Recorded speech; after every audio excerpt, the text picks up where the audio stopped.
and coming up with some tangible evidence that this particular phase of our city school academic program is really going to work. It's really going to work. Thank you very much for it. The next item, Dr. Brooks, would you introduce the individual? Mrs. Hirschman, would you come forward and speak briefly, please? I think we told you about 5 on the Tuition Tax Credit Act. When I read it at home, it was 3, so I hope. Oh, fine. Dr. Spigner, Dr. Brooks, members of the board, ladies and gentlemen, thank you for the opportunity to speak to you tonight. Many of you probably saw the ad in Sunday's newspaper about the tuition tax credit sponsored by a number of city school PTAs in the Durham chapter of the NAACP. In the few minutes I have tonight, I would like to make a few points about the Tuition Tax Credit Act, presently pending in Congress, and to urge you, as the representatives of public education in Durham, to add your collective voice against this bill.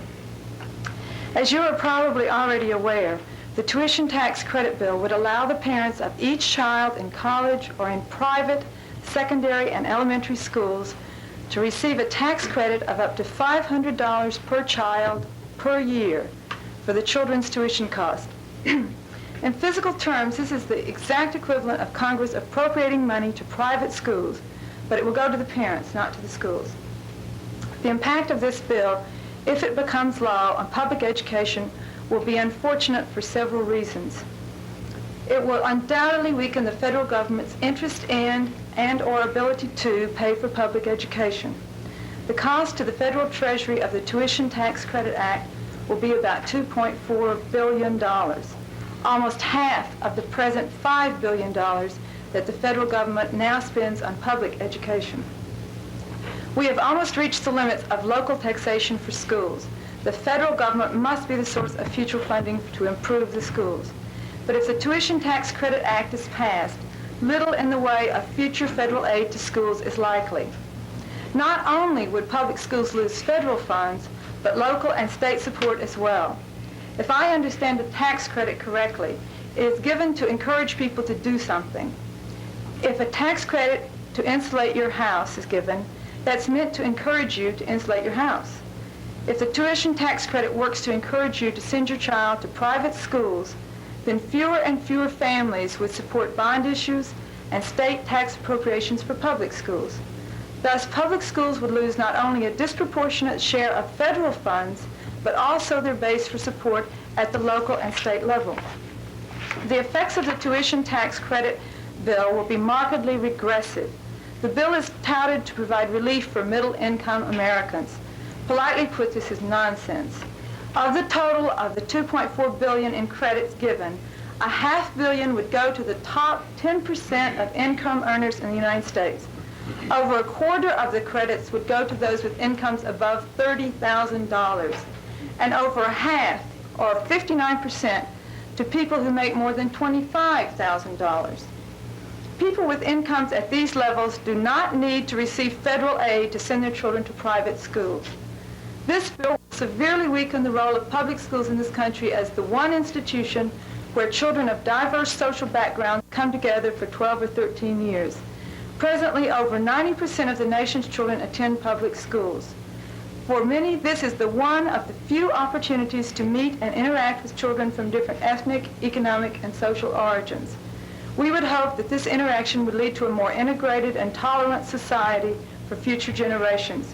But if this bill is passed, private schools, each with their own brand of particularism, will probably become more common, and an important opportunity will have been lost. For these reasons, and as the parent of a public school child, the legislative chairman of East End School PTA, and a member of the citywide PTA, I urge you to pass a resolution against this bill and send it to the appropriate people in Washington before it is too late. If a significant part of the population is being subsidized to send its children to private schools, the task of creating meaningful support for the public schools will be increasingly difficult. Thank you. Thank you. I'd like to, Mrs. Go ahead. I'd like to express, I was in California last week to the National School Board Association. And I'd like to just point out what the president of that association said, Dr. Will Davis. This tax credit bill is just the nose of a very large Campbell coming to the public education tent. It's bad. It is very bad. That's what the president, and we had 22,000 persons present for that annual convention in Anaheim. And then there was Dr. Elizabeth Alberwith, Assistant Director for Education to the President's Domestic Council, called the tax credit the major resegregation issue facing the United States.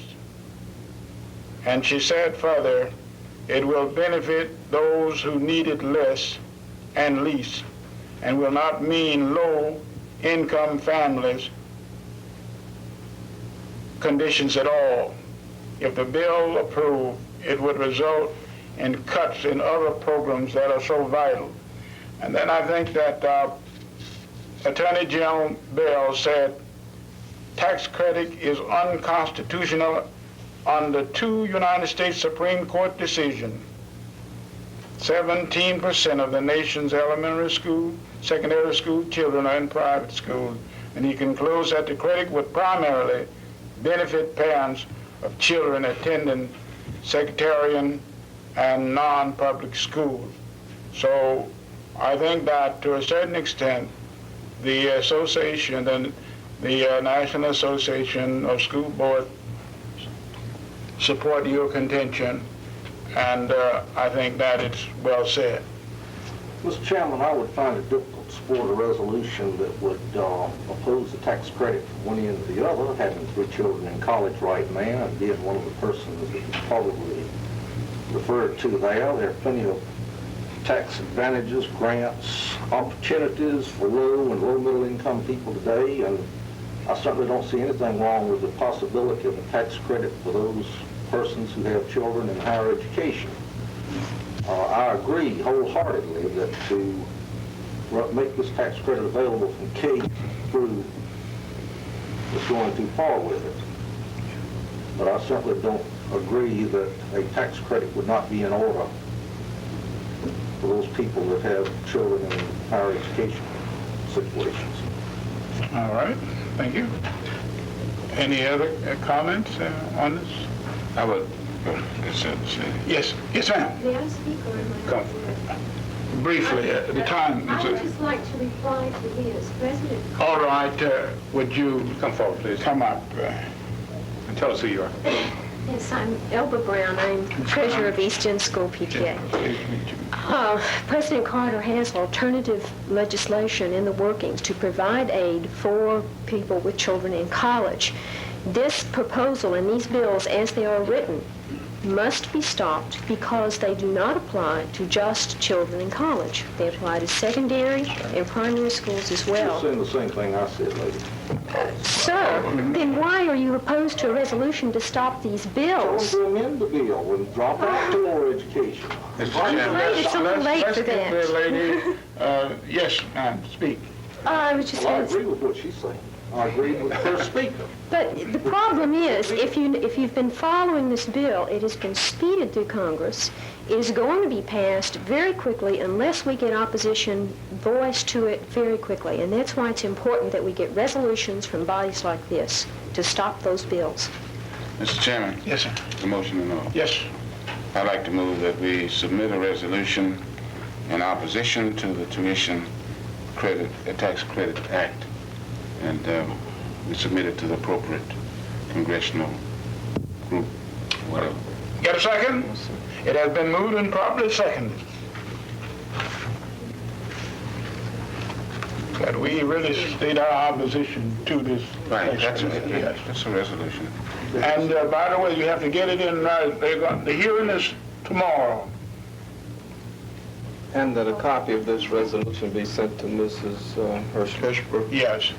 Hirschman, yes. We can get it done tomorrow. Yes, we'll get it tomorrow, because The hearing begins tomorrow. And the National School Board Association representatives have appeared before President Carter against this There's a motion bill on the floor, already. Mr. So now, Carter is against. yes, he's against it. all in favor of the motion, let it be known by saying aye. Aye. Opposers? Ayes have it, and so ordered.